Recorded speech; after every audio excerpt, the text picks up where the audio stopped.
pakalbėkime apie žmogaus energetinę struktūrą. Kas tai yra, kaip jį veikia. Kiekvieno žmogaus energija teka ratu. Iš apačios į viršų ir iš viršaus į apačią. Ir tai yra nenutrūkstamas procesas, taip kaip ir kvėpavimas. Būtent mes kvėpavimu ir palaikome tą energijos judėjimą. Kai nustojame kvėpuoti ilgesnį laiką, mes mirštame, nes energija nustoja judėti. Energija, kuri palaiko gyvybę. Įprasta vadinti, kad energija ta, kuri eina iš apačios į viršų, į žemės, yra moteriškos charakteristikos, o energija, kuri eina iš viršaus į apačią, yra vyriškų charakteristikų. Šios energijos juda nuolatos spirale ir jos susikerta įvairiuose taškuose. Būtent šių dviejų energijų susikirtimo taškuose aktyviausias energijos judėjimas. Pagal vedų tradicijas tai vadinama čakromis. Čakros mūsų fizinėme kūne atitinka endokrininės liaukas. Tas energijų tekėjimas vyksta harmoningai, tai žmogus yra visiškai sveikas, sėkmingas. Tačiau labai retai, kada tai būna, kad visos čakros, visi energetiniai centrai dirbtų harmoningai. Pakalbėkime apie kiekvieną iš šių energetinių centrų. Pirmoji čakra yra ten, kur yra lytinės liaukos, tai yra stuburo pagrindas, klubai. Kiekviena čakra išspinduliuoja įvairias spalvas, tai kai čakra yra harmoninga, jinai yra raudonos spalvos. Pirma čakra yra atsakinga už ryšį su žeme ir stabilumas ir mūsų santykis su materija, genetinė linija, santykis su protėviais, su praeitimi. Tai yra visos žemės istorijos informacija. Kai ši čakra neharmoninga, mums yra sunku susikaupti, dažnai skraidom kažkur tai padebesiais, esam užmaršus, nemokam kitų išklausyti, nejaučiam savo šaknų, komplikuoti santykiai su tėvais, seneliais, proseneliais. Antroji čakra yra ten, kur antinksčiai. Ji yra oranžinės spalvos.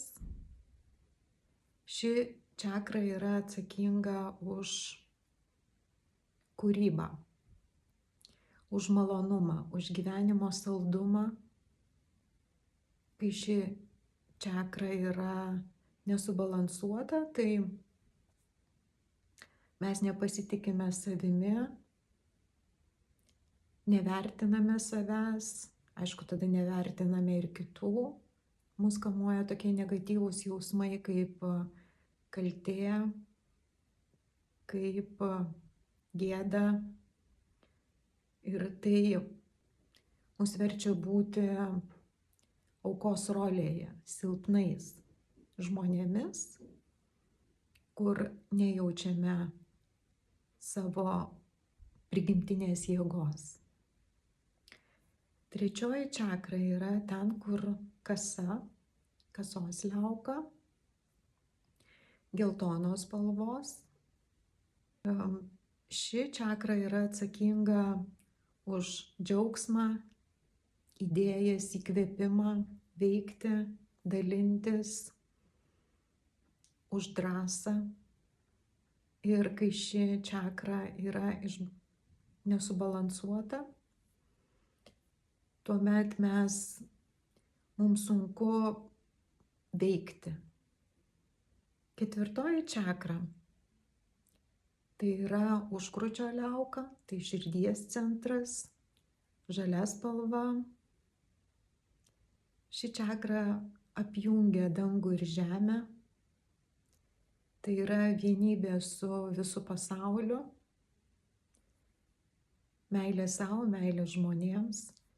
Ir kai ši čakra nėra harmoninga, mes atskiriame save nuo kitų,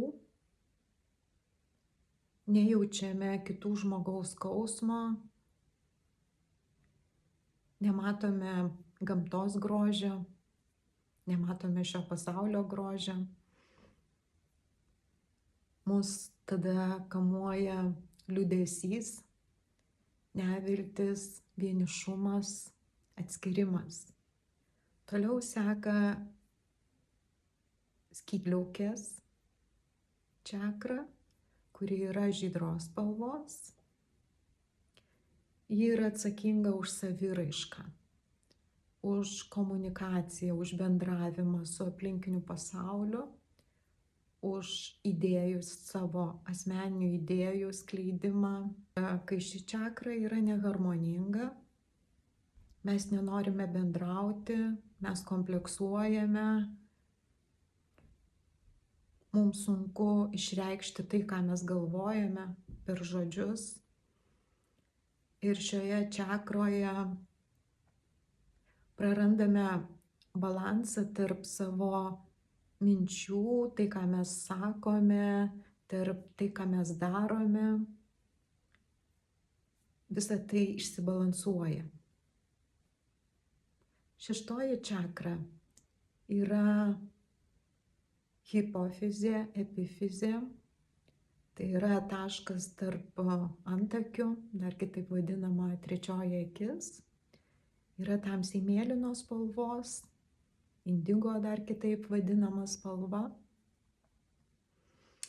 Ši čakra yra atsakinga už mūsų mintis, už informaciją, kuri yra filtruojama. Taip pat tai ir aiškiaregystė, intuicija. Tai yra centras, kuris duoda signalus į visas kitas čakras. Kai ši čakra neharmoninga, tai mums sunku labai pamatyti pasaulį toliau už savo ribų. Sunku pamatyti pasaulį, kuris yra ne vien tik fizinis. Sunku pamatyti pasaulį visais jo lygmenimis. Septintoji čakra yra virš galvos, violetinė spalva. Tai ryšys su subtiliuoju pasauliu, su visata, su mūsų aukštesniuoju aš, su dieviškumu. Tai yra kanalas į kitus išmatavimus. Kai ši čakra neharmoninga, užverta, mums sunku išeiti į nematomą pasaulį, į paralelinės realybės. Čakrų yra daugiau, ne tik šios 7. Aš asmeniškai dirbu dabar su savo 12 čakrų. Jų, aišku, yra dar daugiau. Yra toks principas, sakysim, mūsų energetinė struktūra, jinai yra protinga. Jeigu kažkuri tai čakra blokuojama ar neharmoninga, tai kompensuoja šalia esančios čakros.